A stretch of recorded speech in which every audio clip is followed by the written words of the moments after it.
Medical కాలేజీలు run చేయడం అనేది ఒక ఫూలిష్నెస్. కిలోమీటర్ నుంచి చెప్పొచ్చా వచ్చే స్మెల్ బట్టి ఇక్కడ దగ్గరలో గవర్నమెంట్ హాస్పిటల్ ఉందండి. ప్రభుత్వమే నడపలేని మెడికల్ కాలేజ్ని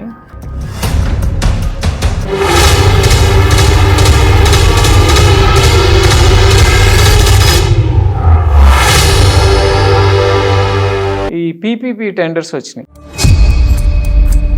అవును, government medical colleges private public పార్టిసిపేషన్లో చెయ్యాలి అనే దాని మీద ఆ ఒక్కదాని మీదే వైసీపీ రచ్చ చేస్తాను. ఇంకా మిగిలిన విషయాలు ఏమీ అసలు ఆంధ్ర రాష్ట్రంలో ఏమీ జరగనట్టే వాళ్ళు బిహేవ్ చేస్తున్నారు. అవన్నీ అలా నడుస్తున్నాయి. పీపీపీ మీద పబ్లిక్ ప్రైవేట్ పార్టిసిపేషన్లో మెడికల్ కాలేజెస్ మెడికల్ హాస్పిటల్స్ వస్తే వచ్చే నష్టం ఏంటండి ఆంధ్రదేశానికి? ఇది కొంచెం లోతైన సబ్జెక్ట్. ఇది ఇంట్లో భిన్న కోణాలు ఉన్నాయి. పీపీపీ అనేది మన దేశంలో ఇది కొత్త కాదు, ఎప్పటి నుంచో ఉంది. పీపీపీ మోడల్ అనేది ఎప్పటి నుంచో ఉంది. మన హైదరాబాద్ ఎయిర్పోర్ట్ పీపీపీ మోడలే, కృష్ణాపట్నం గంగవరం పోర్ట్స్ అన్నీ పీపీపీ మోడలే, majority of the national highways PPP మోడలే. టోల్ గేట్ 30 సంవత్సరాలు 60 సంవత్సరాలు పెట్టేది. సో గవర్నమెంట్ మొత్తం ఇన్వెస్ట్మెంట్ చేయలేదు కాబట్టి ప్రైవేట్ ఇన్వెస్ట్మెంట్స్ తీసుకొని డెవలప్ చేయాలా అనే కాన్సెప్ట్ ఇప్పటి నుంచి కాదు, ఎప్పటి నుంచో ఉంది. బీజేపీ చేశారు, కాంగ్రెస్ చేసింది, ఎవరైనా చేస్తారు. కానీ మెడికల్ కాలేజీల దగ్గరికి వచ్చేటప్పటికి ఒక సమస్య వచ్చింది.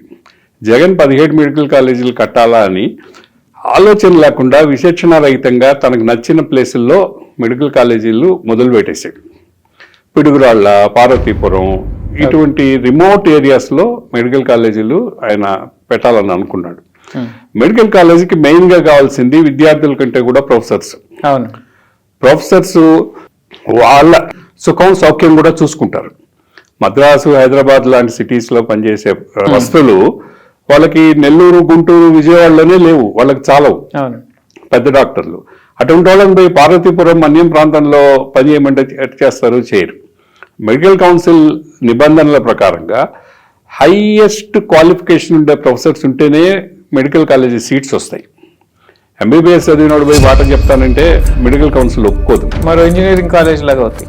ఇంజనీరింగ్ కాలేజీల కంటే కూడా అన్యాయం అవుతాయి. ఇక్కడ ఏంటంటే ఇక్కడ విద్య బోధించాలంటే ఆ ప్రొఫెసర్కి ఎక్స్పీరియన్స్ ఉండాలి. ఆయనకి ఎన్నో సంవత్సరాలు దాంట్లో పనిచేసిన అనుభవం లేకుండా ఆయన చదువు చెప్పలేడు. సో ప్రొఫెసర్స్ అక్కడికి వస్తారా రారా, వాళ్ళని రప్పించడం ఎట్లా అనేదే మెయిన్గా సమస్య మెడికల్ కాలేజెస్లో. ప్రభుత్వం మెడికల్ కాలేజీలు రన్ చేయడం అనేది ఒక ఫూలిష్నెస్. మన దేశంలో ధర్మాసుపత్రి అంటాం మనం.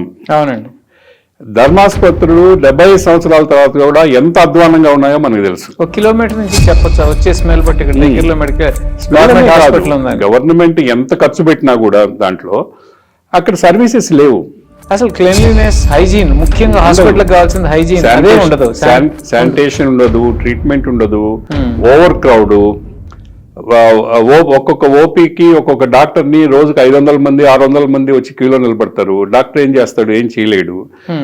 సో పెద్ద హాస్పిటల్స్ లో కూడా ఇప్పుడు విజయవాడ, విశాఖపట్నం, గుంటూరు, కర్నూలు, నెల్లూరు లాంటి హాస్పిటల్స్ లో కూడా అన్ని స్పెషాలిటీస్ కి డాక్టర్లు ఉండరు. చాలా పోస్టులు ఖాళీగా ఉంటాయి, అవి ఫిలప్ చేయరు. మీకు ఎవరైనా కార్డియాలజిస్ట్ ఉన్నాడు అంటే అక్కడ సూపరింటెండెంట్ కానీ సరిగా లేకపోతే కార్డియాలజిస్ట్ని పోయి పోస్ట్ మార్టం చేయమంటాడు. ఇది నేను పర్సనల్ గా చూశాను. నేను కార్డియాలజిస్ట్ ని పోయి పోస్ట్ మార్టం చేయమంటే కార్డియాలజిస్ట్ రిజైన్ చేసిన వెళ్ళిపోతాడు, సెలవు పెట్టని వెళ్ళిపోతాడు. సో డాక్టర్స్ వాళ్ళ వృత్తి నైపుణ్యాన్ని ఎట్లా వాడుకోవాలనేది ప్రభుత్వానికి తెలియదు, అది కంట్రోల్ కూడా చేయలేదు. సో ఇది ప్రైవేట్ రంగంలో మెడికల్ కాలేజీలు నడవడమే ఉత్తమమైన విషయం. ఒక ఉదాహరణ చెప్తా. మాకు నెల్లూరులో నారాయణ మెడికల్ కాలేజ్ ఉంది. నారాయణ మెడికల్ కాలేజీలో గత 15 ఏళ్లుగా నారాయణ విశ్వ ప్రయత్నం చేస్తున్నాడు మంచి డాక్టర్స్ని తీసుకురావడానికి. ఆయన వల్ల కావడంలా, మంచి డాక్టర్లు రారు. ఒక డాక్టర్ ప్రొఫెసర్స్ రారు. ఒక డాక్టర్కి అయితే ఆయన నెలకు 15 లక్షల జీతం ఇస్తున్నాడు. సో ప్రభుత్వ రంగంలో అది వీలు కాదు కదా. 15 లక్షలు ఇచ్చి ఒక ప్రొఫెసర్ని తీసుకొచ్చి అక్కడ చేయడం అనేది వీలు కాదు కదా. వాళ్ళున్న పే స్కేల్స్ ప్రకారం ఇస్తారు, వాళ్ళుండే పే స్కేల్స్ ప్రకారం ఇస్తారు. డాక్టర్లు రారు, ప్రొఫెసర్స్ రారు. అందువల్ల ప్రైవేట్ రంగంలోనే మెడికల్ కాలేజీలు ఉంటే సక్సెస్ అవుతాయి. కానీ అవి కన్వీనియంట్ ప్లేసుల్లో కూడా ఉండాలి. ఎక్కడంటే అక్కడ ఉంటే, ఇప్పుడు ప్రొఫెసర్కి పిల్లలు ఉంటారు, భార్య, తల్లి, తండ్రి ఉంటారు. వాళ్ళ ఫెసిలిటీస్ కూడా చూడాలి కదా. పిల్లలు ఎక్కడ చదువుకోవాలి, వాళ్ళకి అక్కడ చదువులు వస్తు లేనప్పుడు ఆ డాక్టర్ అక్కడ వచ్చి ఉద్యోగం ఎందుకు చేస్తాడు? ఆయనకి సిటీస్లో ఉద్యోగాలు ఉన్నాయి, డాక్టర్స్కి డిమాండ్ ఉంది. గవర్నమెంట్ లెక్కల ప్రకారంగా ఆంధ్రదేశంలో అవసరాన్ని మించిన డాక్టర్లు ఉన్నారనేది ఒక అంచనా. అంటే పర్ 1000 ఇద్దరు ఉన్నారు. ప్రపంచ ఆరోగ్య సంస్థ లెక్కలతో పోలిస్తే డబుల్ సంఖ్యలో మనకు ఆంధ్రాలో డాక్టర్లు ఉన్నారు. సో డాక్టర్ల అవసరం ఆంధ్రాలో లేదు కానీ మిగతా అన్ని దగ్గరలో ఉంది. మనకుండే డాక్టర్లు ప్రైవేట్ ప్రాక్టీస్ లోనే ఎక్కువ ఉన్నారు. ప్రభుత్వ ఉద్యోగాలకి ఎంబీబీఎస్ చదివిన డాక్టర్లు పిహెచ్సిస్ కి రమ్మని గవర్నమెంట్ ఓపెన్ ఆఫర్ ఉంటుంది ఎప్పుడు కూడా. ఎంబీబీఎస్ చదివిన డాక్టర్ కానీ గవర్నమెంట్ ఉద్యోగంలో చేరదలుచుకుంటే డైరెక్ట్ గా వాక్-ఇన్ ఇంటర్వ్యూ, నేరుగా పోతే ఉద్యోగం ఇచ్చేస్తారు. సో అందువల్ల గవర్నమెంట్కి రావడానికి క్వాలిఫైడ్ డాక్టర్స్ ఎవరు రావడం లేదు. సో ఈ పరిస్థితుల్లో పీపీపీ మోడల్ అనేది అంటే ప్రతిపక్షానికి భయపడి ప్రైవేట్కి అప్పచెప్పారు అనే నింద తప్పించుకోవడానికి పీపీపీ మోడల్ పెట్టాడు అనేది మనకు అర్థమవుతుంది. పీపీపీ మోడల్ అనేది పేరే కానీ అది యాక్చువల్గా ప్రైవేటే. ఇప్పుడు మనం కృష్ణాపట్నం పోర్టు, గంగవరం పోర్టు తీసుకుందాం. పీపీపీ మోడల్ ఒక స్టేజ్ అయిన తర్వాత ఏమైంది, గవర్నమెంట్ వాళ్ళ షేర్ ని ప్రైవేట్ వాళ్ళకి ఇచ్చేసింది, ప్రైవేట్ అయినాయి. సో మెడికల్ కాలేజీలు కూడా అట్నే ప్రైవేట్ అయ్యే అవకాశం ఉంది. ఏమంటే 60 సంవత్సరాల్లో ఎన్ని సామాజిక ఆర్థిక మార్పులు వస్తాయో మనం ఊహించలేము.